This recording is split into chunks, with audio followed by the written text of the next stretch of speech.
Some stories need no fiction, no magic, just a single glance, a timely act, and a loyal heart. Today you'll witness the breathtaking journey of a canine dog named Max, a four-legged hero who did the unthinkable to save an entire bus. Before we begin, share where you're watching this video from. Is it at home, in a car, or somewhere truly special? And don't forget to subscribe to our channel to join us in exploring more touching stories about the bond between humans and animals. Bus number 47 turned onto a tree-lined road in the late afternoon, the last rays of sunlight filtering through the leaves, casting broken beams that danced across the windshield. The streets weren't crowded, with only a few pedestrians scattered about, and the air seemed thick with the lingering heat of summer. Inside the bus, the engine hummed steadily, the air vents whirring softly, creating a backdrop that seemed soothing for what appeared to be an uneventful trip. But then everything changed in an instant. The driver, John, a man in his 50s with graying hair and a face etched with lines from years behind the wheel, eased off the accelerator as he saw a red light less than 100 meters ahead. It was an old reflex, automatic, like countless times before. But this time, a cold jolt shot down his spine. A sharp, icy blade pressed against the soft skin behind his left ear. "Don't do anything stupid," a voice hissed, low and cutting like the knife in its owner's hand. "No stopping, no slowing, just drive." John swallowed hard, his hands on the wheel growing slick with sweat. He didn't turn, didn't react. The rear-view mirror reflected his own strained face, distorted by tension, and the flashing blue lights of two patrol cars trailing at a safe distance. Someone had sounded the alarm. Someone was watching. But the only thing keeping him steady wasn't the police lights. It was a pair of eyes, silent, calm, and fiercely alert. The eyes of a large German shepherd lying in the aisle behind him. Max. Max lay on his side, head resting on his front paws, seemingly indifferent, as if dozing. To an outsider, he looked like a well-behaved pet. But John knew this was no ordinary dog. Max was a retired canine, a former police dog, and he never truly rested. His ears stood erect, the muscles beneath his fur taut like a tuned string. His gaze didn't waver from the man standing just behind the driver's seat, clutching a knife, his mouth spitting threats through clenched teeth. In the mirror, John caught those eyes. No words were needed, they understood each other. At that moment, Max's world wasn't the simple shapes of seats, windows, or the laughter of children in the back. His world was scent, sound, the off rhythm of a heartbeat, the cold sweat rising from the man with the knife, the tension in his muscles as he held the blade to the driver's neck. Max had sensed the danger before John even felt the knife's edge. From the second the man boarded, his breath short, the sharp tang of adrenaline hitting Max's nose, his steps carrying the weight of intent. But there was more. Something off in how the man moved, how his eyes scanned the bus, as if he were waiting for a signal. Max began cataloging the passengers' positions, the emergency exits, the distance between the man and the door. Everything was noted, analyzed as if his mind were a living tactical map. No one noticed the subtle shift in Max's body, except John, and that was enough to keep him calm. The air inside the bus grew dense, the silence stifling. A child near the back sucked on a lollipop, peering curiously forward, unaware of what was unfolding. A middle-aged woman near the front door bowed her head, too scared to move. A young man who just boarded at the last stop, still holding a coffee cup, stopped chewing his gum as he sensed the tension. But Max ignored them. His sole focus was the man. Outside, the twilight began to shift to a burning orange-red, the last sunlight painting the street in fiery hues. The bus rolled on steadily, but inside, time felt squeezed into a chokehold. The robber whispered something else into John's ear. He seemed to be losing patience. Max heard every word. The man's breathing quickened, his pulse raced. He was about to act, and Max, still motionless, prepared to do the one thing he'd been trained for his entire life: protect people at all costs. John glanced at Max in the mirror once more. This time, Max didn't look away. His eyes locked onto John's as if signaling, "Keep your hands steady on the wheel. I'll handle the rest." And John trusted him, not because Max was a dog, but because Max was a partner, a warrior, a silent soldier waiting for the moment to strike. The sun had set. Streetlights flickered on along the sidewalks. Long shadows trailed the bus as it sped through the quiet neighborhood. But that quiet was about to shatter, with a screech of brakes, with a leap, with claws and fangs, with courage that knew no fear. And in that moment, Max was no longer just an animal. He was the last shred of faith left on this doomed bus. The early summer sun spread gently across the backyard of the old red brick house tucked away in the suburbs of Millstone, where lush trees and morning bird song formed a steady symphony of life. Under that soft light, Jack Reynolds bent over a 1968 Mustang Fastback, a treasure he'd maintained and restored for years as a personal project since retiring. His K9 uniform had been traded for a short-sleeved shirt streaked with motor oil, sleeves rolled up to reveal tanned, sinewy arms weathered by time and the elements. The hands that once held a leash for one of the precinct's finest dogs now wrestled with wrenches, bolts, and wires. The clink of metal echoed sharply in the tranquil air. Jack leaned under the hood, his breathing steady. He didn't talk much anymore since leaving the force. Silence had become his companion, though it was occasionally broken by the most familiar voice in his life, his only daughter, Emily. "Dad, I'm heading to town." Her clear voice rang from the front porch, pulling Jack from his thoughts. He straightened, wiping his hands on a rag tucked in his waistband, and looked up. Emily stood there radiant and light as a late spring breeze, in denim shorts and a t-shirt with her high school's logo. Her long brown hair was tied high, her face glowing with the resolute features she'd inherited from her father. Beside her, Max sat quietly, his thick tail sweeping the porch, ears perked, eyes alert. "Morning, Max," Jack smiled, waving. "Keep an eye on her, all right?" Emily laughed, half joking, half serious. "With Max around, I'm safer than at home." She turned, stepping onto the path leading to town. Max rose instantly, falling into step beside her without prompting. No leash, no commands, just always there. Jack watched them go, one hand braced on the car, the other hanging loose, his faint smile lingering as his gaze grew distant. There was something Emily didn't know, or only partly understood, that when she vanished around the corner, with Max's steady shadow trailing behind, it stirred a mix of relief and a pang in his chest.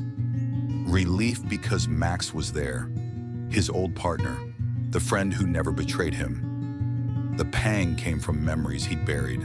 It was a rainy day 5 years ago. Jack and Max were on duty in an abandoned warehouse north of the city, responding to a tip about a major drug deal. No time to wait for backup. Jack led, Max at his heels.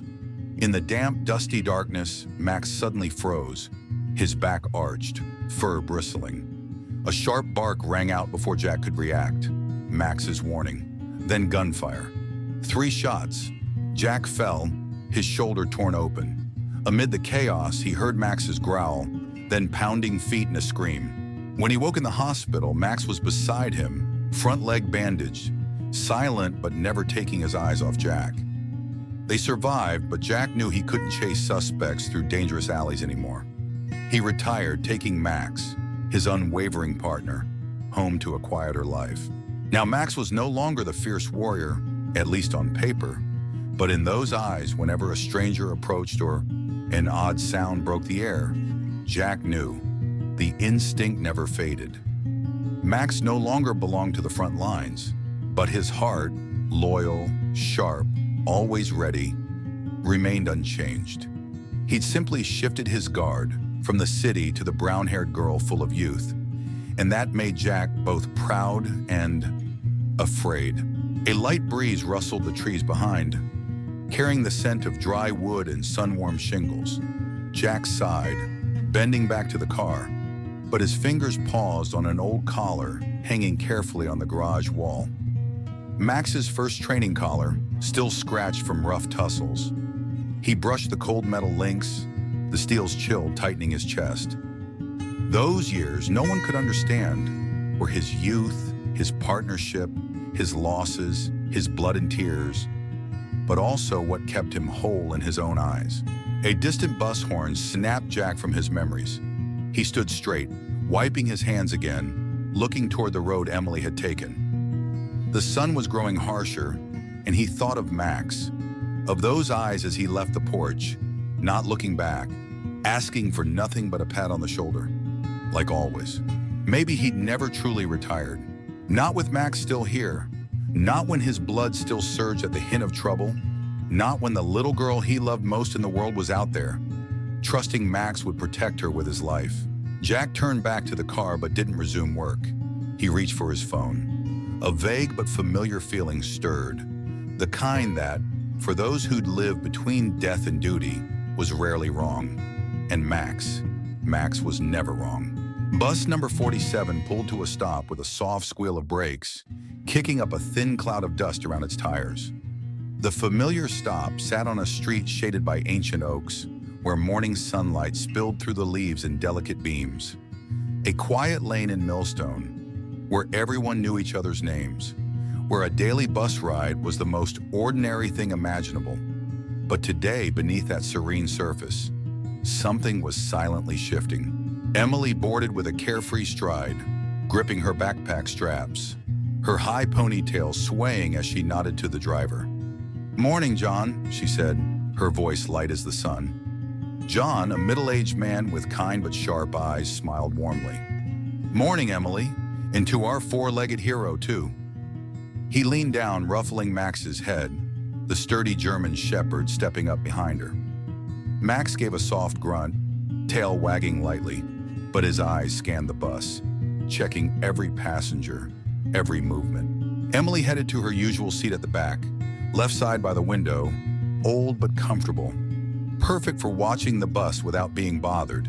She sank down, exhaling, pulling earbuds from her pocket and starting music. Slow rhythms and acoustic guitar enveloped her, easing her mind from math homework and teenage worries, temporarily from the real world. At her feet, Max settled quietly, a large but silent shadow.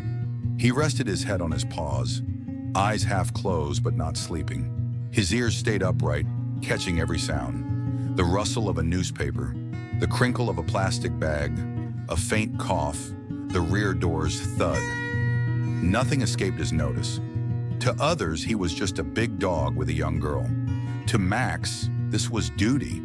A routine ride could turn into a battlefield, and Emily was his top priority. Across the aisle, Mrs. Clara Hensley, a retired librarian in her late 60s, adjusted her glasses and opened a worn paperback mystery novel. She rode bus 47 every Tuesday to visit her sister in the next town, always choosing a seat near the back for the quiet. Clara had grown up with a border collie named Scout, who'd once guided her home through a fog so thick she couldn't see her own feet. Scout's loyalty had taught her to trust animals' instincts, and as she glanced at Max, lying so still yet so alert, she felt a familiar comfort. She didn't know it yet, but that instinct would soon echo in a way that would change her view of this ordinary ride. Clara tucked a bookmark in her novel, her fingers lingering on the page, sensing something unspoken in the air. The door closed with its familiar hiss, and the bus rolled forward. Outside, the scenery passed slowly. White-painted wooden houses with gray-tiled roofs, low fences draped in bougainvillea, small pickup trucks parked along the curb. An old woman watered plants. A kid chased a red mini-bike, its bell jingling. Emily smiled at the familiar sights, feeling like this little town would never change. But Max didn't smile. In his world, there was no room for complacency. In the middle rows, Tommy Nguyen, a lanky 12-year-old with a backpack stuffed with comic books, fiddled with his phone, sneaking a game under his mother's watchful eye. Tommy's family ran the corner grocery, and he'd grown up hearing stories of their old spaniel, Rusty, who'd barked fiercely to scare off a shoplifter years ago. Tommy idolized Rusty, even sketching him as a superhero in his notebooks. Glancing at Max, he wondered if this dog could be a hero too. unaware that he'd soon witness something straight out of his drawings. He paused his game, eyes flicking to Max's steady form, a spark of curiosity igniting. The first few stops were unremarkable. A middle-aged man in a dark suit boarded, carrying a briefcase. A young mother cradled a newborn wrapped in a blue blanket. A group of high schoolers joked in the middle seats. Max watched each one, noting their footsteps, breathing, gaze. Not out of suspicion, but preparedness. He didn't judge good or bad by feeling. He sensed danger by instinct honed over 7 years of service. Once, during a hostage rescue in an East Side warehouse, Max had saved Jack's life by detecting a third gunman hiding in the rafters. Something even the SWAT team missed. From that day, Max became a quiet legend. Now, though retired, he hadn't forgotten how to live like a warrior. Emily leaned back, resting her head against the seat, eyes half closed. She felt safe with Max's steady breathing. She didn't know what he was hearing, frequencies beyond sound, unease in others' bodies, averted glances, offbeat heartbeats. She only knew that with Max there, everything would be fine. Near the front, Sarah Delgado, a barista at the town's only coffee shop, sat with a to-go cup cooling in her hand. She was heading to an evening shift, her apron folded in her bag. Sarah had a soft spot for dogs. Her childhood beagle, Muffin, had once woken her during a storm when a tree crashed through their roof, giving her family time to escape. She often slipped Max a biscuit when Emily stopped by the shop, charmed by his calm demeanor. Watching him now, so focused yet serene, Sarah felt a tug of nostalgia, unaware that Muffin's legacy would soon resonate in a way she'd never forget. She sipped her coffee, eyes lingering on Max, a faint smile forming. Suddenly, Max lifted his head slightly, alerted by some sound. The door opened again. A young man, mid-20s, stepped on. Short hair, leather jacket, his eyes sweeping the bus before pausing for a second and a half, then sitting in the front right row. Max didn't look away. His ears twitched. Emily didn't notice, but Max had marked him. Bus 47 kept moving, the driver chatting with an elderly passenger near the front, the radio playing the morning show as always. But for Max, everything had shifted. No one on board knew. No one sensed it. Only the dog, silent as ever, now had eyes colder, sharper, more vigilant. Clara, engrossed in her book, felt a prickle on her neck. She couldn't place it, but Max's slight movement caught her eye. She remembered Scout's alertness before that foggy night, and her fingers tightened on the novel. Something was brewing. She'd learned to trust such feelings, honed by years of reading subtle cues in library patrons. She closed her book, watching Max discreetly, her heart beating a little faster. Outside, the sun climbed higher, its glare flashing off the windows and streaking Emily's forehead. She squinted, pulling one earbud out, but still saw nothing amiss. Max lay down again, but this time, his head didn't rest on his paws. He inched forward, closing the gap between himself and the stranger. His eyes stayed open, unblinking. A seemingly normal ride, but Max knew something abnormal was closing in, and he was ready. The bus door opened again with the soft hiss of its pneumatic system. A hot gust from outside swept in, carrying road dust and something intangible, a strangeness that didn't belong to the calm of the bus rolling through the small town. Max sensed it before the man even set foot on the step. He was about 25, average height, lean muscles hidden under a black hoodie with the hood up. He boarded slowly, his eyes darting around, not carelessly, but counting heads. Max shifted instantly. No growl, no bark, just a coiled silence like a taut wire stretched to its limit. His ears perked, head tilting, eyes moving from observation to analysis. Emily was checking messages on her phone, one earbud loose, music faintly audible.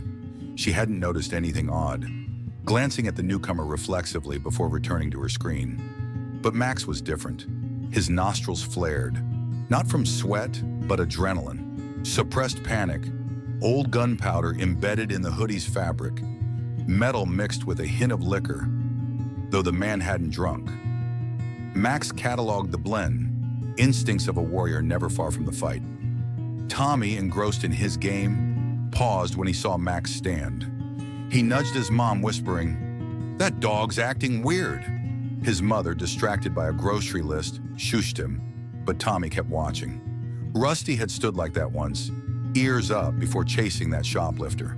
Tommy's fingers hovered over his phone, itching to sketch Max, sensing something big was about to happen. The man sat near the middle door, placing a small backpack on his lap, hand never leaving the zipper. As he leaned down briefly, Max stood. Emily felt the movement at once. She looked down at Max. "What's up, Max?" she asked softly, reaching to pat his head as usual. But Max didn't turn. He took half a step forward, positioning himself to block her from the rest of the bus. His legs were steady as stone, head high, eyes fixed on the man. Emily frowned. This was clear now. Max had never stood like this, unless danger was close. The bus kept rolling, John's face tightening slightly as he glanced in the rearview mirror and saw Max's unusual stance. He'd driven this route for 10 years. He knew Max, knew him well. This was the dog who'd helped police rescue a kidnapped child by tracking a bloodied bandage left behind. And John knew one thing: Max didn't stand mid-ride, unless the reason was dire. Sarah caught the shift too, her coffee cup stilling mid-sip. Muffin had once frozen like that, staring at the ceiling before the tree fell. She leaned forward slightly, watching Max, her barista's knack for reading people, or dogs telling her something was off. She tucked her apron deeper into her bag, suddenly uneasy, her hand brushing her phone. Emily ditched her earbuds. She leaned down, resting a hand on Max's shoulder. This time he glanced at her, their eyes meeting for a second. 1 second, but enough for her to know. This wasn't playtime. This wasn't affection. This was a warning, a real warning. At the next 2 stops, the air grew thicker. The door opened. Hot air rushed in, smelling of a nearby canal, melting asphalt, and gas from a station blocks away. Another young man boarded, shorter than the first, but his walk was rougher, a half-hidden tattoo peeking under his t-shirt sleeve on his left wrist. His gaze swept the bus, lingering too long on Max's position. Max now faced both men fully, standing squarely between Emily and them. The atmosphere shifted. No one spoke, but the silence gained weight. A pregnant woman near the door clutched her baby bag tighter. Tommy, now ignoring his game, stared wide-eyed at Max, whispering to himself, "He's like Rusty." Clara's novel lay forgotten in her lap, her librarian's intuition screaming that this wasn't just a bus ride anymore. She slipped her glasses off, eyes darting between Max and the men, her pulse quickening. Both men now sat close together. They didn't talk, but their eyes said more than words. Subtle nods, hands brushing backpacks or phones as if by accident. Max tracked every twitch. His back arched slightly, legs redistributing weight. He was calculating how many seconds it would take to take them both down. Emily trembled, not from fear. She hadn't seen anything concrete to fear, but from Max. She'd never seen him like this. Around strangers, Max might be cautious, maybe give a low growl, but standing to shield her, body rigid, eyes locked on 2 men as if waiting for a signal to strike, that was new. "Max," she whispered, touching his shoulder. He didn't respond. Or rather, he did, but not to her. To something bigger, more threatening, invisible to human eyes. And that's what dried her throat. Sarah's unease grew. She texted her coworker, "Something's weird on the bus. That dog's acting up." She didn't know why, but Muffin's memory urged her to stay alert, her fingers hovering over her phone's emergency dial. Outside, the bus turned onto the main boulevard. Traffic thickened, cars multiplied. The familiar sights slid by: bakery, grocery store, gas station, pharmacy. But inside, the world had changed. With each passing second, Max grew tauter, ears high, spine stiff, breathing deep and even, a predator waiting for its prey to slip. And Emily, though unaware of what was coming, began to realize This bus ride wouldn't end as usual. Max let out a soft whine, barely audible, but enough for Emily to grip her backpack, eyes on her phone, opening the messaging app. She typed without thinking, "Dad, something's wrong." And across town, Jack Reynolds bolted up from his wooden chair in the backyard, his heart skipping a beat. The bus rolled on through familiar streets, where every shop and tree was etched in the memories of Millstone's longtime residents. But inside, the world had shifted. Beneath the quiet surface, under the pale golden light of noon filtering through the windows, a silent storm was brewing. No screams, no violence, just silence, and the tense eyes of a dog who'd spent years hunting criminals. Max lay angled on the floor between seats, head low as if resting, but every nerve in his body hummed with the sensitivity of a freshly tuned string. He no longer watched Emily, didn't respond to her gentle pat. Instead, he stared at the two men ahead, the ones who'd thickened the air since boarding. Every small gesture, every exchanged glance, every hand nearing a backpack, all were logged like living data. He didn't need to analyze. Instinct was enough to know. Trouble was coming. Emily, seated by the window, looked down as a warm weight settled on her lap. Max's head, solid as a living rock, rested there. But what made her pause, pulling out her earbuds, was his eyes. Silent but urgent. Max didn't bark. He didn't need to. Those eyes spoke volumes. "What's wrong, Max?" she whispered, hand on his head. But he didn't give his usual happy grunt. Instead, a low whine rumbled from his throat. Not loud enough to draw attention, but enough to chill her spine. Max was trying to say something, not seeking affection, not craving attention. He was warning. Clara's fingers tightened on her novel, her librarian's calm fraying. She'd seen Scout's eyes like that before danger, once when he'd growled at a stranger who later robbed their neighbor. She leaned forward, whispering to Tommy across the aisle, "Keep an eye on that dog, young man. He knows something." Tommy nodded, his comic book hero fantasies swirling, sketching Max in his mind as a caped crusader. Emily followed Max's gaze, her pulse quickening as she saw the two men still seated ahead. They weren't doing anything odd, but she felt the unease in Max's behavior. He was never like this. At school, the park, or with strangers at home, Max stayed calm. Trained to perfection, he didn't react unless a real threat loomed, and now resting his head on her lap, like a living shield, he was both comforting and guarding her. She swallowed, pulling her phone from her jacket. Her fingers shook as she opened messages.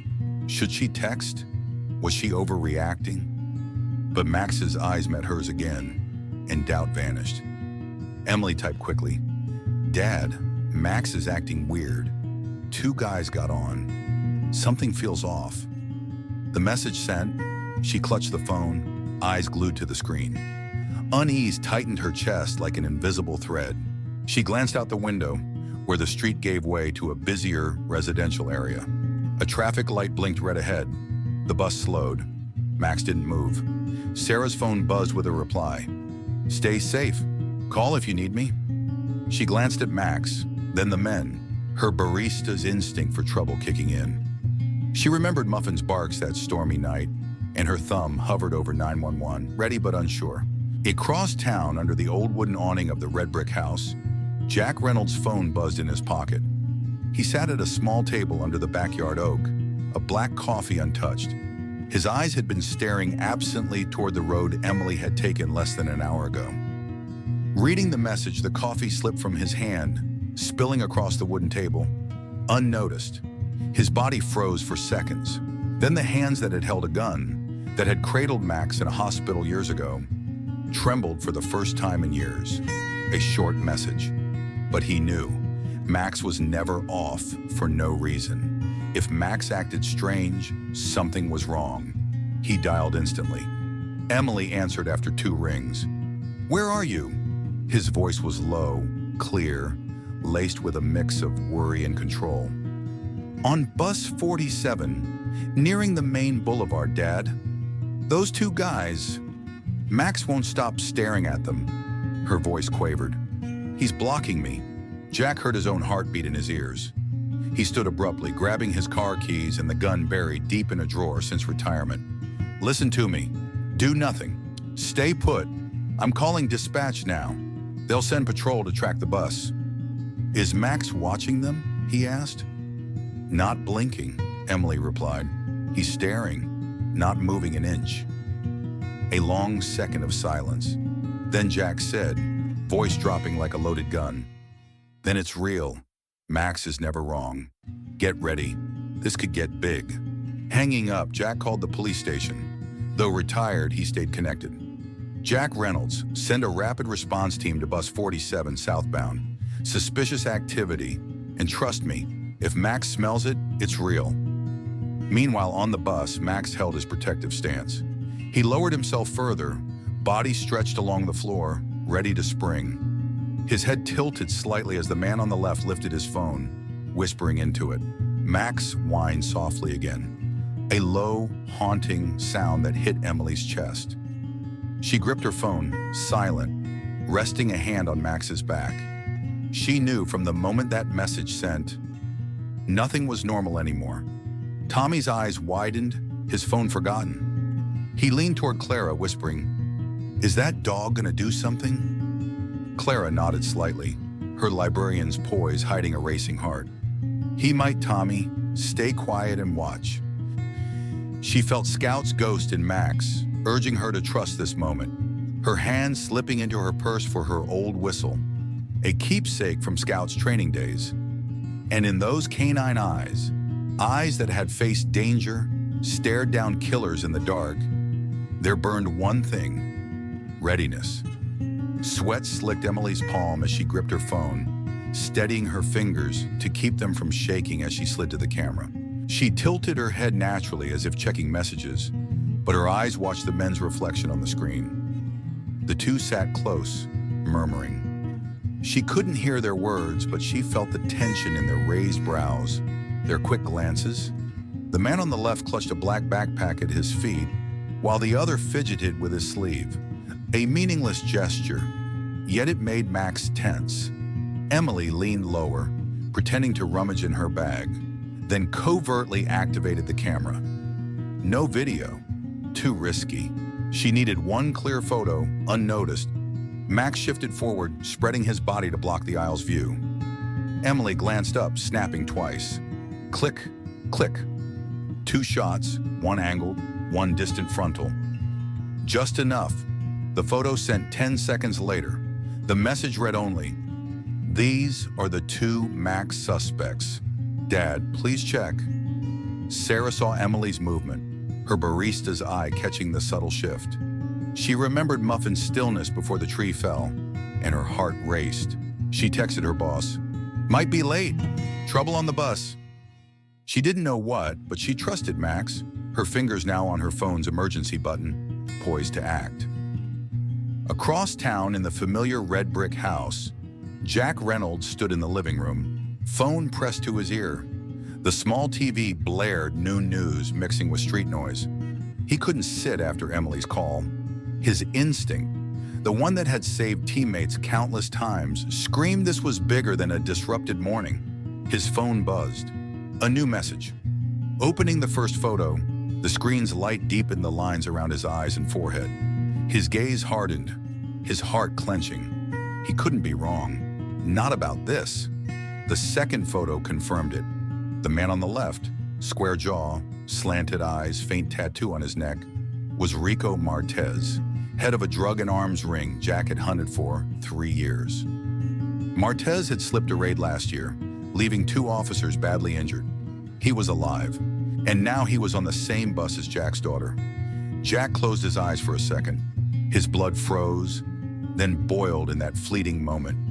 When he opened them, his look had changed. Not a worried father's, but a cop back on the line. Without hesitation, he dialed the police hotline. "Reynolds here. I've ID'd 2 suspects on bus 47 southbound. One's Rico Martez. The other's likely Talon Knox, Martez's runner. Send patrol now. All available units. Repeat, they may be armed. And my daughter's on board. His voice was hoarse, firm. The operator grasped the urgency. Understood. Dispatch confirms patrol deployment. 2 units approaching from east and west. Clara overheard a faint crackle from John's radio up front, her ears sharp from years of catching whispers in the library. She didn't know the details, but Max's stance and Emily's tension told her enough. She clutched her whistle tighter, thinking of Scout, ready to blow it if chaos broke. An old habit from her collie's days, when a sharp sound could snap him to attention.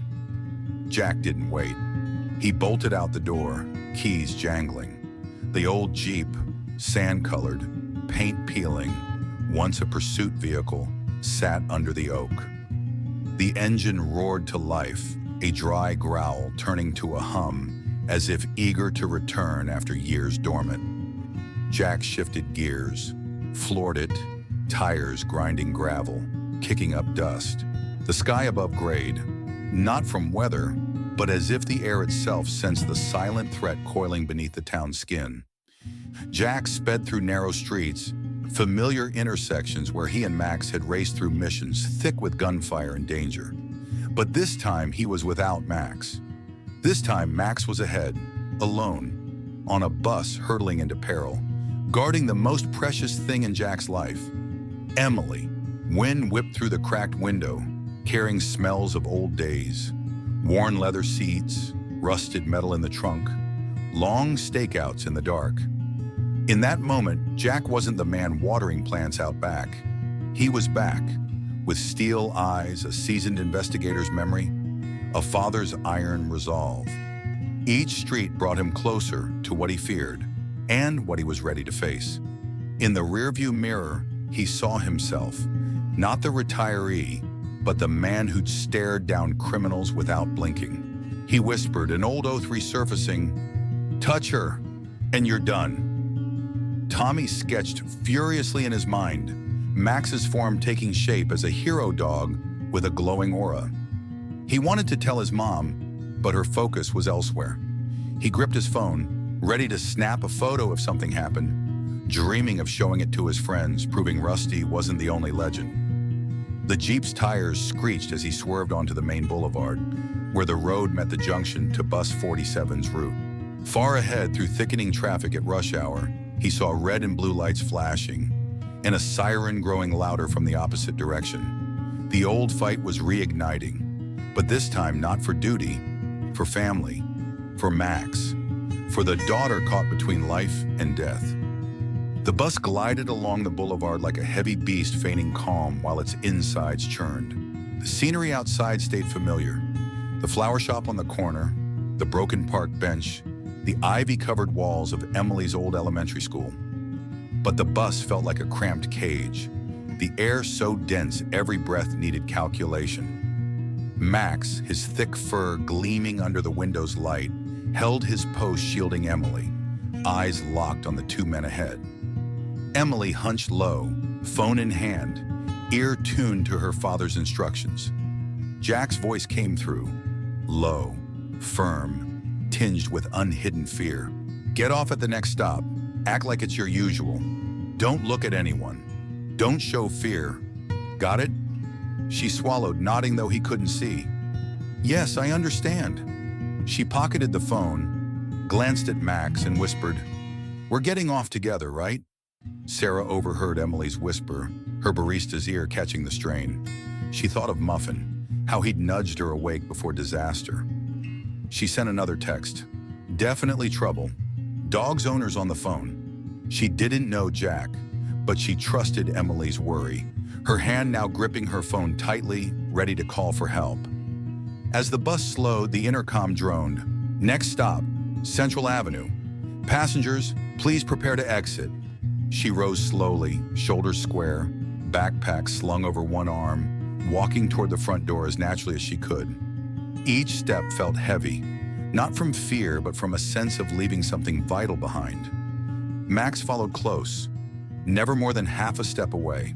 When the door opened, hot, noisy street air rushed in, her heart pounding. She stepped down. 1 step, 2. Her feet hit the sidewalk, and she exhaled. Relief, survival. But then she turned back, and for a moment, everything froze. Max wasn't with her. He stood on the bus's threshold, his massive frame blocking part of the aisle. Emily couldn't believe her eyes. "Max!" she called, voice catching. "Come on, Max, come with me!" But Max stayed put, his head tilted toward her, eyes softening for a flicker. That look knotted her heart. He didn't turn away, but he didn't move forward. The door closed with a cold hiss. She barely managed to yell into the phone, "Dad, Max is still on the bus!" Clara gasped softly, her hand flying to her mouth. She'd seen Max hesitate, and Scout's memory flooded back. How he'd stayed by her side during a storm, refusing to leave until she was safe. She clutched her whistle, torn between blowing it to signal John and staying silent to avoid escalating things, her librarian's calm warring with fear. Tommy's jaw dropped, his phone slipping to his lap. "He didn't go," he whispered to Clara, eyes wide. "He's staying to fight, like Rusty." He fumbled for his camera, snapping a blurry shot of Max at the door, already imagining the story he'd tell his friends, his heart racing with awe. Across the call, Jack froze amid traffic, his eyes blurred, not from dust but a choking pain in his throat. He didn't need to ask more. He knew. Max had chosen, like 7 years ago, when Jack was gravely wounded in a raid. Max had charged through flames, ignoring gunfire, dragging him from rubble. Max didn't quit, never. And now, with danger steps away, Max chose to stay once again. On the bus, Max wasted no time. He left the door, turning back, lowering his body. Each step was fluid, silent. His muscles glided down the aisle, every move measured with military precision. Ears up, spine rigid, tail tucked. Not fear, but absolute readiness. No one noticed. Passengers stared out windows, fiddled with phones, or dozed. But Max was more awake than ever. Sarah's phone buzzed again. No reply yet. She stared at Max's purposeful stride, her barista's calm cracking.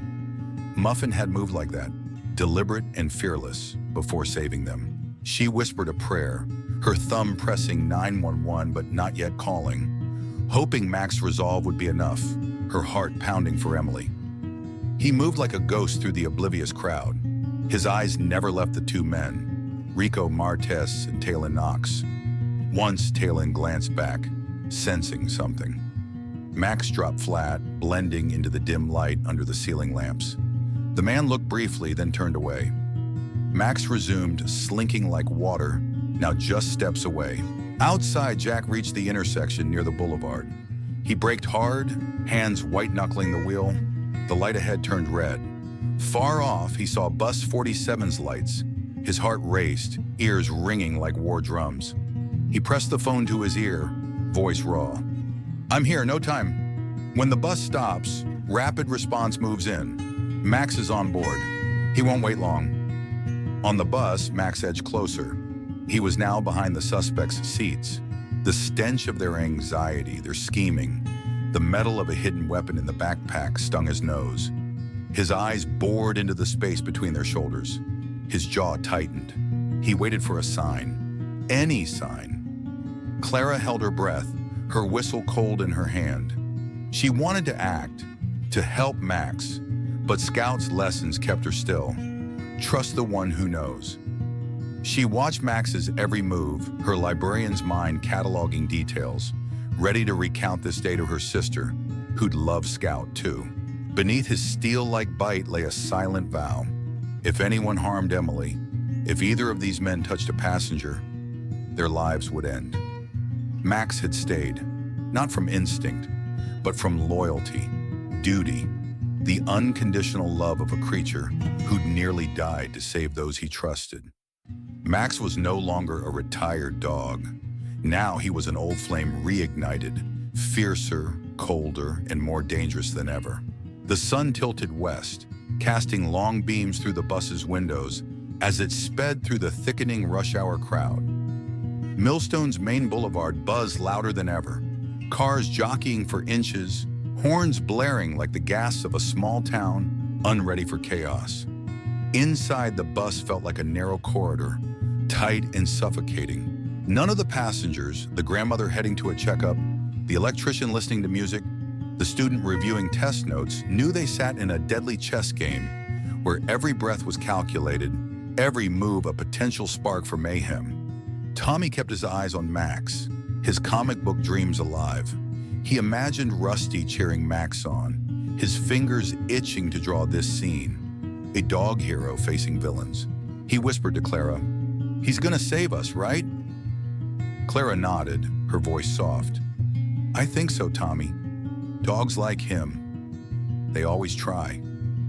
Her words steadied him, her own faith in Scout anchoring her hope. John, the driver, with his silver mustache and calloused hands from decades at the wheel, maintained a calm facade. But behind cheap sunglasses, his eyes flicked to the rearview mirror, searching for signals like a pianist's fingers on keys. Then he saw something unexpected.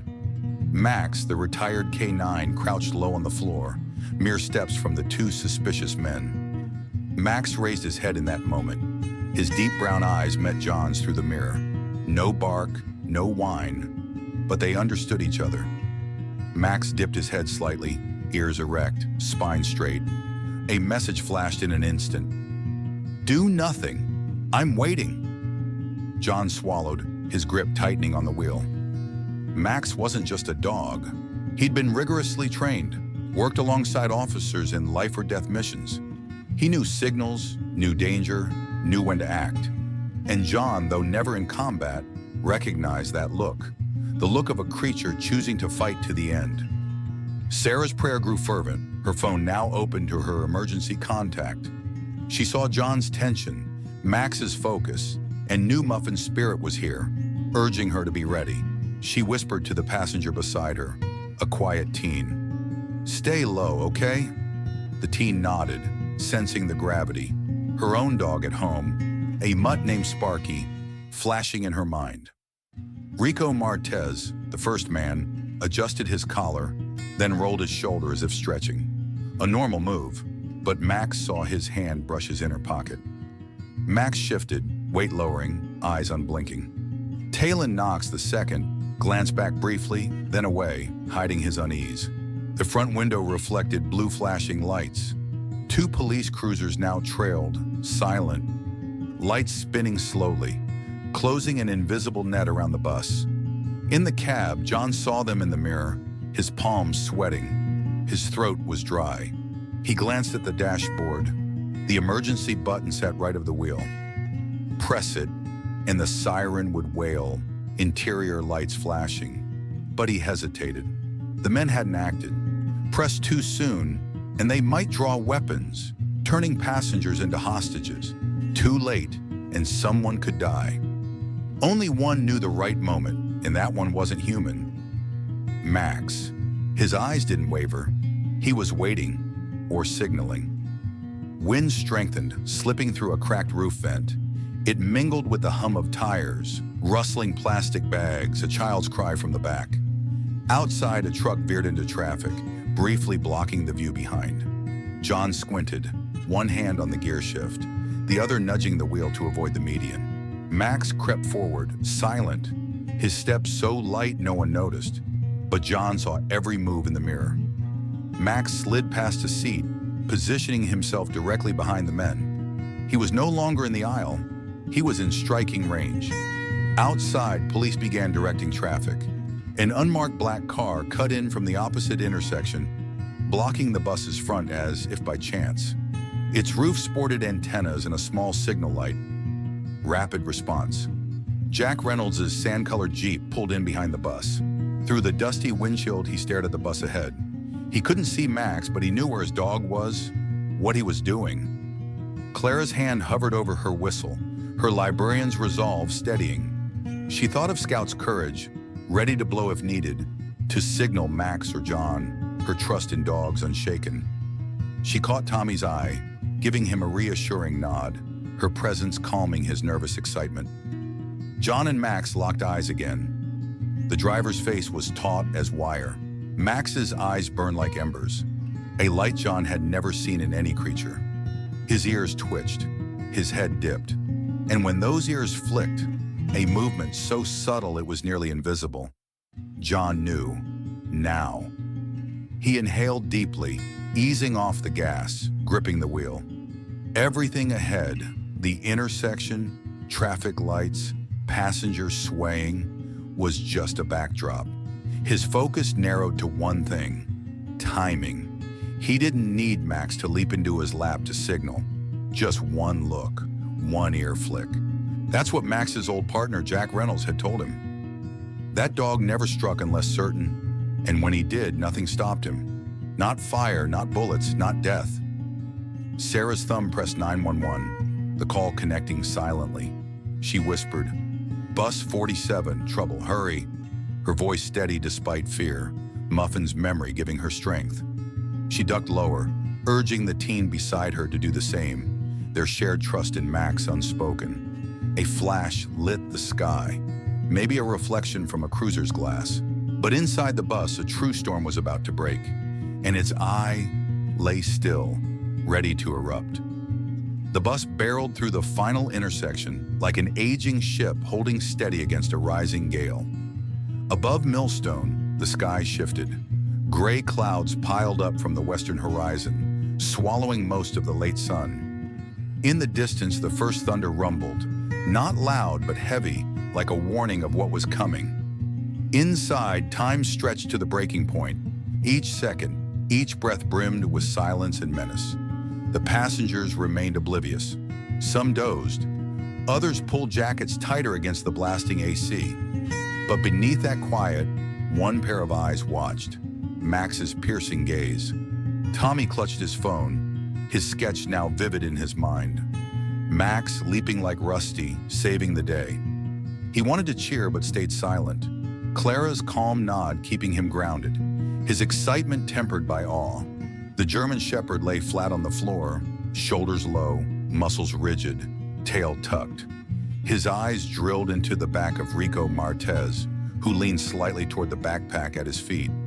The instant Martez's left hand tugged the zipper, the faint smell of metal and gunpowder hit Max's nose.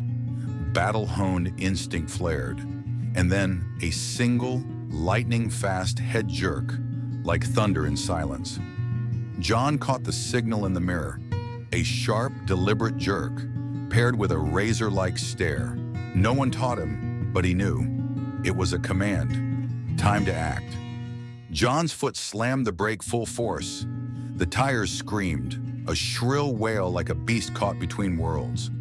Rubber burned against asphalt, the bus lurching violently.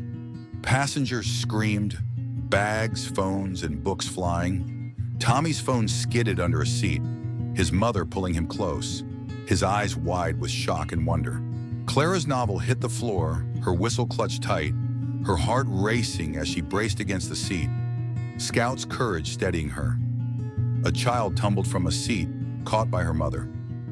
No one grasped what was happening, only that everything was unraveling. And in that chaos, Max launched like a missile. His body was a perfect machine of muscle. Hind legs drove into the floor, propelling him airborne toward Rico Martez, who was thrown off balance by the jolt, still bent forward.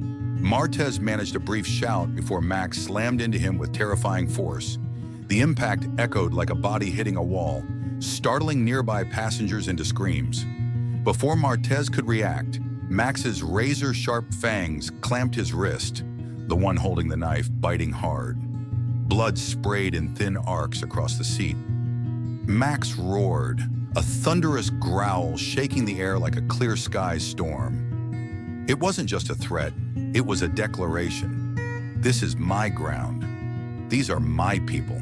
You will not touch them. Sarah ducked, her call now live, whispering coordinates to the operator, her voice trembling but clear, Muffin's bravery guiding her. She shielded the teen beside her, both watching Max with awe, Sparky's memory alive in the girl's wide eyes. Talon Knox, the second man, saw it all in a flash. He yelled, scrambling to flee toward the back. But Max had seen. In a breath, he released Martez, gliding like a shadow down the aisle. Panicked passengers parted like water. Talon didn't reach the middle before Max struck. The dog leapt, ramming his body into Talon's legs, sending him spinning midair before crashing face down, head striking the rear door step. Max's jaws locked onto his ankle like a steel trap, unyielding. Talon thrashed, but the more he fought, the tighter Max's grip, pinning him like a nail to the floor.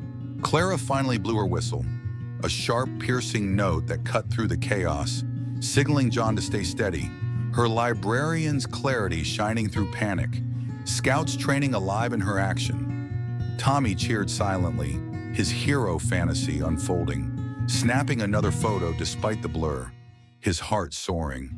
Blood-streaked, screams and children's cries filled the bus. But seconds later, a loud shout from outside. "Police! Drop your weapons!" The front door burst open, 3 officers in tactical gear storming in like a tempest. One pinned Rico, still gasping on the floor, blood soaking his arm. Another cuffed Talon, while the third scanned the bus, hands steady on his gun. Max didn't release immediately. He growled low, eyes fixed on the man beneath him. Only when a familiar voice called, "Max, stand down!" did he let go of Talon's ankle, stepping back 2 paces and sitting in the aisle, shoulders taut, ears up, eyes still a drawn arrow. Jack Reynolds stood at the door, sweat drenching his shirt. He didn't call for his daughter, didn't rush to Max, just stood, his gaze and breath heavy.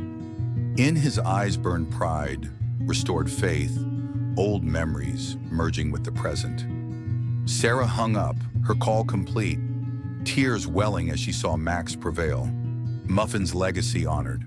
She hugged the teen beside her, whispering, "We're okay, thanks to him." Both trembling but grateful, Sparky's spirit a quiet comfort. An officer knelt, patting Max's head. "Good job, warrior," he said, voice thick with emotion. Max didn't look at him. He turned to the door to Jack. After a silent beat, he rose, slowly, step by step, toward the man who'd once called him partner. Not rushed, not eager. Just the stride of a hero finishing a mission. Again. Inside, the passengers were still reeling. Clara clutched her whistle, her novel forgotten, already composing a letter to her sister about Max, Scout's echo vivid. Tommy retrieved his phone, his blurry photos a treasure, vowing to draw Max for his school art contest, Rusty's heroism now joined by a new legend. They didn't grasp what had happened, but they knew one thing. They'd been saved, not by guns, not by a caped hero, but by a dog. A soldier who never abandoned his post. A warrior who chose to stay and fight, not flee. The bus door opened one last time that day, but no passengers hurried on or off. Movement at the stop seemed to pause as Max appeared at the threshold. Head high, ears erect, eyes still sharp as in duty, but his body, one part of it, felt the weight of fatigue. Blood oozed from a long cut on his left shoulder, matting his dark fur, dripping onto the floor, then streaking faintly on the step before hitting the ground. Yet his thick tail still wagged, slow but proud, like a warrior's final salute. Max didn't step off like an ordinary dog. Each stride carried meaning. The eyes following him, from police, passengers, and onlookers gathered after the sirens and chaos, fell silent. Some cried, some called his name. Phones rose, capturing a dog, leaving the battlefield like a hero. Among the crowd was Officer Lena Carter, a rookie who'd joined the force after Max's retirement. She'd heard Jack's stories during training, tales of Max's raids that inspired her to sign up. Lena had a rescue mutt, Buddy, who'd once alerted her to a gas leak in her apartment. Watching Max now, bloodied but unbowed, she felt Buddy's spirit, vowing to honor Max's legacy in her patrols. She snapped a photo, texting it to her partner with a single word: legend. Through that crowd, Emily broke from behind the police barricade, dropping her backpack, shoes, ignoring the shouting throng. She ran to Max, arms wide, speechless. She dropped to her knees, wrapping her arms around his neck, pressing her forehead to his. Tears spilled, soaking his dusty, bloodied fur. "I'm sorry I left you. Max, I'm sorry. I'm sorry," she whispered, voice breaking, as if one more word would shatter her into sobs on the street. Max whined softly, not in pain, but in response. He nuzzled her shoulder, his tail wagging harder, not for pride now, but joy. Through the entire ordeal, the one thing he'd fought for was the safety of the girl now holding him, and she was unharmed. Clara stepped off the bus slowly, her whistle back in her purse, her novel clutched to her chest. She approached Emily, placing a gentle hand on her shoulder. "Your dog.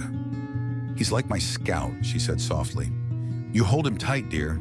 Emily nodded, tears falling, and Clara walked away, already planning to donate her library's old books to a shelter fundraiser, Scout's memory urging her to give back. Tommy bounded off next, his mother trailing, scolding him for not staying close. He ran to Emily, thrusting out his phone to show his blurry Max photos.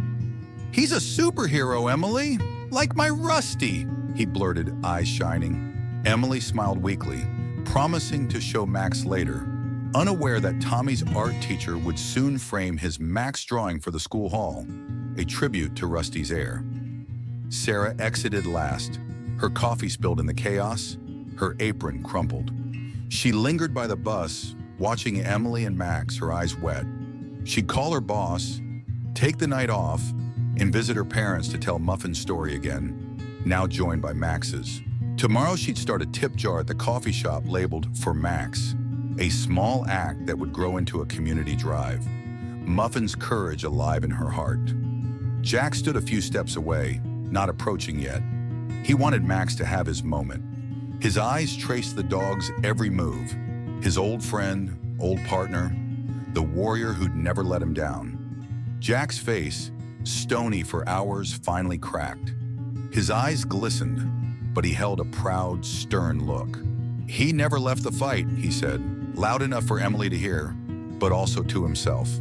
"And today, same as ever." Max turned to him, and in that moment, the two soldiers, one who'd wielded a gun, one with fangs as his weapon, reconnected like on old battlegrounds. No words, just eyes. Enough for Jack to know Max was still Max, out of uniform, but never retreating from evil. Lena approached Jack, her rookie nerves steadying. "Sir, I trained because of your stories about him," she said, nodding at Max. "Buddy's waiting at home, and I'll make sure he knows Max's name." Jack smiled faintly, touched, knowing Lena's patrols would carry Max's spirit, just as Buddy's alertness had saved her once. The chaos began to settle, police cordoning off the area, medics tending to Rico and Talon, now cuffed and slumped in separate cruisers. But for Max, the world was simpler. He sat by Emily, his breathing heavy but steady, the cut on his shoulder clotting under the drying blood. The crowd's murmurs, the flashing lights, the reporters' questions, they faded into noise. His eyes stayed on Emily, then flicked to Jack, then back to Emily. Duty done. Family safe. That night, Millstone hummed with Max's story. At the town's diner, patrons shared tales over pie. Among them was Mr. Ellis, a retired mechanic who'd fixed Jack's Jeep years ago. He'd had a hound blue who'd once pulled him from a frozen river during a hunting trip.